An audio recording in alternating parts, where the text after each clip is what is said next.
నిర్మించెను ఒక మతతోనే ఎన్నెన్నో అద్భుతాలు నోటితోనే చేసెను.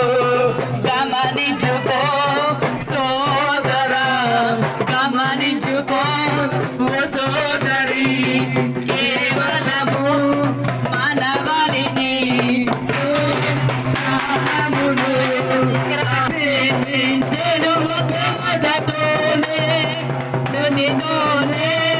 సృష్టినంతా సృష్టించే మన దేవుడు అందమైన గగనాన్ని నిర్మించెను ఒక మతతోనే ఎన్నెన్నో అద్భుతాలు నోటితోనే చేసెను. గమనించుకో సోదరా, గమనించుకోవాలని చేతితోనే చేకెను. కల్వరిలో ప్రాణమును అర్పించెను మన ప్రభు యేసు. కల్వరిలో ప్రాణమును అర్పించెను మన ప్రభు యేసు. ఈ సత్యాన్ని తెలుసుకొని మలచుకొని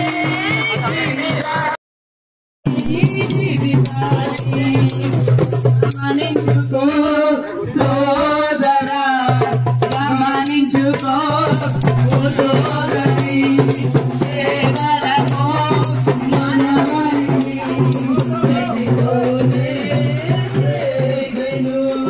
గమనించుకో సోదరా, గమనించుకో. ఇప్పుడు వరకు ఈ పాట విన్నారు కదండి మీరు. ఈ పాట మీకు ఎంత అర్థమైందో నాకు తెలియదు, కానీ నేను మాత్రం ఒక మాట చెప్దాం అనుకుంటున్నాను. నోటి మాటతో దేవుడు ఈ సృష్టి అంతా సృష్టించాడు. మీరు చూసిన ఆకాశం ఈ లోకంలో ఎంతో ప్రేమిస్తున్నాడు. అందుకని చెప్పి మిమ్మల్ని మాత్రము నోటి మాటతో అంటే మీరు కూడా అవుతారండి, నేను కూడా అవుతాను. కానీ దేవుడు మనల్ని ప్రేమిస్తున్నాడు కాబట్టి నోటితో చేయలేదండి, నా సొంత చేతులతో చేశాడండి. అందుకని మేము చెప్పడానికి వచ్చామండి. ఆయన ప్రేమని మేము అనుభవిస్తున్నాం కాబట్టి మీ దగ్గరికి వచ్చామండి. ఇప్పుడు మీరు ఒక్కసారి గమనించండి, మీకు ఎవరైనా బాగా అవసరతలో ఉన్నారు, బాగా ఆకలేస్తుంది, బాగా ఆకలేసి ఇంకా లేకపోతే చచ్చిపోతారు. అలాంటి టైంలో ఎవరైనా ఒక్క ముద్ద పెడితే ఎట్లుంటుంది మీకు? ఎప్పుడైనా మర్చిపోతారా? కృతజ్ఞత కలిగిన వారు ఎప్పుడైనా మర్చిపోతారా? ఎవరు మర్చిపోరు కదండి. అలానే మాకు కూడా మేము చావు బతుకుల్లో ఉన్న సమయంలో దేవుడు మమ్మల్ని దర్శించాడు. మేము ఆయన దగ్గరికి వెళ్ళలేదండి, మనందరి కోసం ఆయన వచ్చాడండి.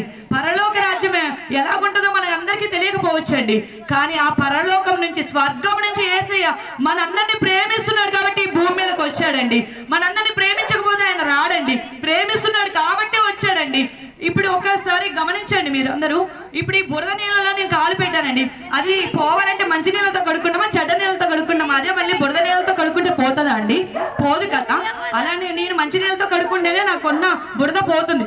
అలానే మనకు హృదయానికి ఈ భూమిలో పుట్టక ముందే పాపం అనేది ఉండిందండి. ఆ పాపం మన హృదయానికి అంటి ఉన్నదండి. అది కడుక్కోవాలంటే ఈ లోకంలో ఉన్న ఏ ప్రేమతో పోదండి, ఈ లోకంలో ఉన్న ఏ రక్తంతో పోదండి. కేవలం యేసయ్య రక్తం ద్వారా మాత్రమే మనకు అంటిన పాపం మొత్తం పోతుందండి, ఆ మరణం మొత్తం పోతుందండి. అప్పుడే మన పరిశుద్ధులకు మాత్రమే పరలోక రాజ్యం అండి. పాపులకి అక్కడ చోటు లేదండి. దేవుడు పిలవక కాదండి. నరకంలో ఉన్న వాళ్ళు ఒకసారి అంటే ఒకళ్ళు వచ్చారంట. నేను ఎందుకు రాకూడదు ఇస్తాయా? నేనంటే ప్రేమిస్తున్నాను అన్నావు కదా. నేను నరకంలోకి వెళ్ళిపోయాను. భూమి మీద ఉన్నప్పుడు వీళ్ళందరూ చెప్తే నేను వెళ్ళలేదు, అయినా నరకంలోకి వెళ్ళిపోయాను. నేనంటే ఇష్టమంటే నన్ను ఒకసారి పరలోకానికి రానివ్వు, స్వర్గానికి రానివ్వు నువ్వు దేవుడు అయితే అని చెప్పన్నారంట. సరే అని చెప్పి దేవుడు ఏమని చెప్పాడు తెలుసా? ప్రేమిస్తున్నాడు కాబట్టి ఆయన రా ఒకసారి అని చెప్పన్నాడంట. ఆయన పరలోకము గుమ్మము, మీ ఇంటి గుమ్మం ఎలాగుంటది? ఈ గుమ్మం ఉంటది కదా, ఆ గుమ్మము దూరం నుంచే ఆయన రాలేక మళ్ళీ పాపంలోనికి వెళ్ళిపోయాడంట. ఎందుకో తెలుసా అండి? ఆయన హృదయంలో పాపం ఉందండి. పాపస్తులు ఎవరు పరలోక రాజ్యానికి వెళ్ళలేరండి. దేవుడు ప్రేమించక కాదు, దేవుడు ఇష్టము లేక కాదండి, దేవుడికి ఇష్టము లేక కాదండి. మీ అంతటా మీరు ఏ చిత్తం అనేది మీరు తీసుకోవాలండి. దేవుడే ఇష్టపడేదన్నండి, బలవంతం చేసే దేవుడు కాదండి మన దేవుడు. ఏ తల్లిదండ్రులు కూడా బిడ్డని బలవంతంగా ప్రేమించాలి అనుకోనండి. బిడ్డ తనంతా తనే స్వయంగా ప్రేమించాలని ఆశపడతారండి. అలానే దేవుడు కూడా మన తండ్రి అండి, ఆయన కూడా మనల్ని అలాగనే ఇష్టపడాలని ఆశపడుతున్నాడని మనము కూడా ఆయన్ని బిడ్డ చూపించే ప్రేమ మనము దేవుడికి చూపించాలని ఆశపడుతున్నాడండి. ఆయన మీరు అంగీకరించాలని మీదంత ప్రేమ ఉంది కాబట్టి మమ్మల్ని అందరినీ ఇక్కడ తీసుకొని వచ్చాడండి. మీరెవరో మాకు తెలియదు, మేమెవరో మీకు తెలియదు, అయినా కూడా మనం అందరము దేవుడి పిల్లలము కాబట్టి మిమ్మల్ని ప్రేమించి మమ్మల్ని ఇక్కడ తీసుకొచ్చాడండి. ప్రేమ ద్వారా మాత్రమే ఇది అంత సాధ్యం అండి. అందుకని మేము చెప్పేది ఒక్కటే అండి, మీరు పరిశుద్ధులుగా మార్చబడాలి అంటే, మీ పాపం అంతా తొలగించబడాలి అంటే కేవలం యేసయ్య రక్తం ద్వారా మాత్రమే సాధ్యమవుతుందండి. యేసయ్య రక్తంలో ఒక్కసారి కడగబడండి. యేసయ్యని మేము అనుభవించామండి. ఒకప్పుడు నేను కూడా పాపినే అండి, నేను పాపినండి, నేనేం పరిశుద్ధురాలిని కాదండి. ఈరోజు నేను పరిశుద్ధురాలు ఇక్కడ నిలబడ్డాను అంటే నన్ను నా పాపాలని దేవుడు క్షమిస్తున్నాడు కాబట్టి నేను ఇక్కడ మీ అందరి మధ్యలో వచ్చి నిలబడి మాట్లాడుతున్నానండి. నాలో గొప్పతనం ఏమి లేదండి, నాలో ఉన్న దేవుడు యేసయ్య గొప్పవాడండి. ఆయన గురించి చెప్పడానికి ఆయన మమ్మల్ని పంపిస్తే మేము వచ్చామండి. మా అంతటా మేము రాలేదండి. ఎప్పుడైనా చూసానండి నన్ను? మేము చూడలేదు కదా, నన్ను ఎప్పుడు చూడలేదు కదా, నేను కూడా మిమ్మల్ని ఎప్పుడు చూడలేదండి. కానీ యేసయ్య మిమ్మల్ని నన్ను చూశాడు కాబట్టి ఇక్కడ తీసుకొచ్చాడండి. మీరు ఎంతో బాధల్లోనూ, ఎంత వేదనలోనూ, ఎంత కుంగిపోతున్నారు, ఎవరు ప్రేమించట్లేదని బాధపడుతున్నారేమో. నేను ఒకప్పుడు అలాగనే ఉండదండి. ఎవరు ప్రేమ లేదు, ఈ ఒక ప్రేమ అంతా శాశ్వతము కాదండి. ఈ ప్రేమ కాదండి, ఆయన ప్రేమ అగాపే, దేవుడి ప్రేమ అది వేరండి. అది రుచి చూసిన వారికి మాత్రమే తెలుస్తుందండి. ఒక స్వీట్ షాప్ లోకి వెళ్ళి స్వీట్ కొనాలంటే రుచి చూస్తాం కదా, ఆ రుచి చూసినప్పుడే నచ్చితే తీసుకుంటాం కదా. యేసయ్య ప్రేమ కూడా మేము రుచి చూసాం కాబట్టి మీకు చెప్తున్నామండి. బాగుంది బాగుంది, ఒకసారి మీరు టేస్ట్ చేయండి అని చెప్తున్నాండి. పరిశుద్ధులకు మాత్రమే పరలోక రాజ్యం అండి. పాపులకి అక్కడ చోటు లేదండి. దేవుడు పిలవక కాదండి. నరకంలో ఉన్న వాళ్ళు ఒక్కసారి అంటే వచ్చారంట, ఒకళ్ళు వచ్చారంట. నేను ఎందుకు రాకూడదు యేసయ్య, నేనంటే ప్రేమిస్తున్నాను అన్నావు కదా, నేను నరకంలోకి వెళ్ళిపోయాను. భూమి మీద ఉన్నప్పుడు వీళ్ళందరూ చెప్తే నేను వినలేదు, అయినా నరకంలోకి వెళ్ళిపోయాను. నేనంటే ఇష్టమంటే నన్ను ఒకసారి పరలోకానికి రానివ్వు, స్వర్గానికి రానివ్వు నువ్వు దేవుడు అయితే అని చెప్పన్నారంట. సరే అని చెప్పి దేవుడు ఏమని చెప్పాడు తెలుసా, ప్రేమిస్తున్నాడు కాబట్టి ఆయన రా ఒకసారి అని చెప్పన్నాడంట. ఆయన పరలోకము గుమ్మము, మీ ఇంటి గుమ్మం ఎలాగుంటది, ఈ గుమ్మం ఉంటది కదా, ఆ గుమ్మము దూరం నుంచే ఆయన రాలేక మళ్ళీ పాపంలోనికి వెళ్ళిపోయాడంట. ఎందుకో తెలుసా అండి, ఆయన హృదయంలో పాపం ఉందండి. పాపవశులు ఎవరు పరలోక రాజ్యానికి వెళ్ళలేరండి.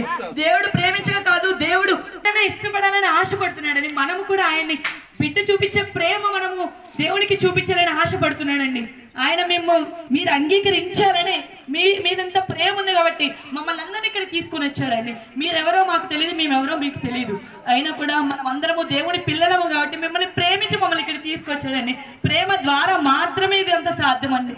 అందుకని మేము చెప్పేది ఒక్కటే అండి, మీరు పరిశుద్ధులుగా మార్చబడాలి అంటే, మీ పాపం అంతా తొలగించబడాలి అంటే కేవలం యేసయ్య రక్తం ద్వారా మాత్రమే సాధ్యమవుతుందండి. యేసయ్య రక్తంలో ఒక్కసారి కడగబడండి. యేసయ్యని మేము అనుభవించామండి. ఒకప్పుడు నేను కూడా పాపినే అండి, నేను పాపినండి, నేనేం పరిశుద్ధురాలిని కాదండి. ఈరోజు నేను పరిశుద్ధురాలు ఇక్కడ నిలబడ్డాను అంటే నన్ను నా ప్లేట్లు మీరు కూడా రుచి చూడండి. మీ చేతులతో మీరు తీసుకోవాలి, మీ నోటితో మీరు తినాలి. మీరు తింటేనే మీకు ఆకలి తీరుతుంది, నేను తింటే నాకు ఆకలి తీరుతుంది. అలానే నేను యేసయ్యని నమ్ముకున్నాను కాబట్టి ఆయన ప్రేమను నేను పొందుకున్నాను. అదే మీరు యేసయ్యని నమ్ముకుంటే ఆయన ప్రేమని మీరు పొందుకుంటారు. ఇదేనండి నేను చెప్పదలుచుకుంది. మీరు ఈ నిమిషము